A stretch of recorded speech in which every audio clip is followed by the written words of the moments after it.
Panoorin lang po muna natin. Ito po, si POA versus po kay Seldokno, mga kababayan. Justice when the impeachment complaints were filed. Because the allegation, and I'll stick just with this, I believe, Article 2. Pagdating po kasi doon, there was an allegation. Sabi ni Daniel Aguila, Gian Aguila, mabaho ang bunganga nun, kaya pinatay. Si Duterte, mabaho naman din ang bunganga nun. Diba? O hindi, siguro, dahil sobrang baho ng bunganga nun, pati yung mga Diyos ay minumura, kaya slowly killing sa kanya, pinapatagal yung buhay para mas mahaba yung pagdurusa, no? Na nandiyan sa loob ng kulungan. Eh, sa akin, yun lang. No, sa akin, yun lang. Kasi sabi nga nung iba, di ba? Kapag ka ito, natsugi na, wala na, parang hindi niya man lang pinagbayaran o napagbayaran yung kanyang mga ginawa. Siguro, kaya sabi nung iba, mas maganda, mas mahaba ang buhay para mas mahaba yung kanyang pagbabayad. Di ba, mga bossing? Oh. Game. Of unexplained wealth. Pero wala pong nakasulat kung saan nila nakuha. Ano yung basehan ng unexplained wealth na yun? Ano yung act na ginawa ng Vice Presidente? Sandali. Ano daw? Wala silang nakuha or wala. Yung unexplained wealth to, mga bossing, yung mga transaction, kung maalala po natin, ano po, doon sa Congress, yung AMLAC at saka si dating Senadora Leila de Lima, na ngayon po ay Congresswoman, iniisa-isa nila o nagra-random check sila doon sa mga transaksyon ni Mans Carpio at ni Sara Duterte. At 18 po doon ang tumugma. At hindi mo mintis, mga boss Chip Amo, sir, ang tumugma doon sa AMLAC. Kaya itong sinasabi ni POA na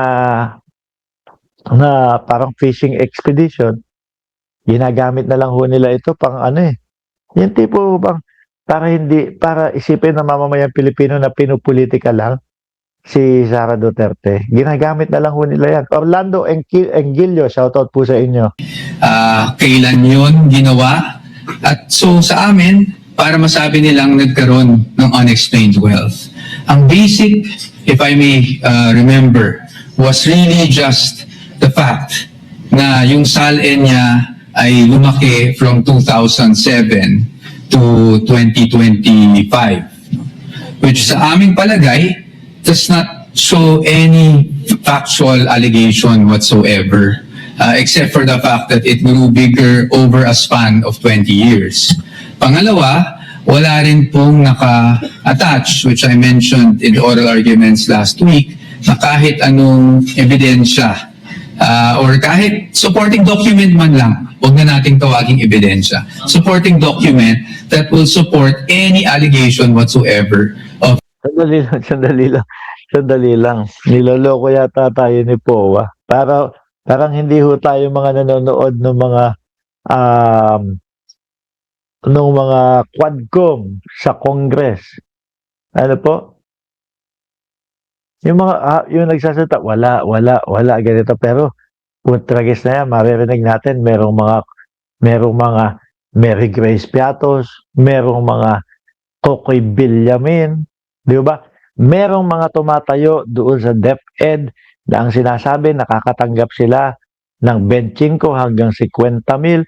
Meron din po tayong napanood na video ng Vice Presidente na pinagbabantaan ang buhay ng Presidente, asawa ng Presidente, at pinsan ng Presidente.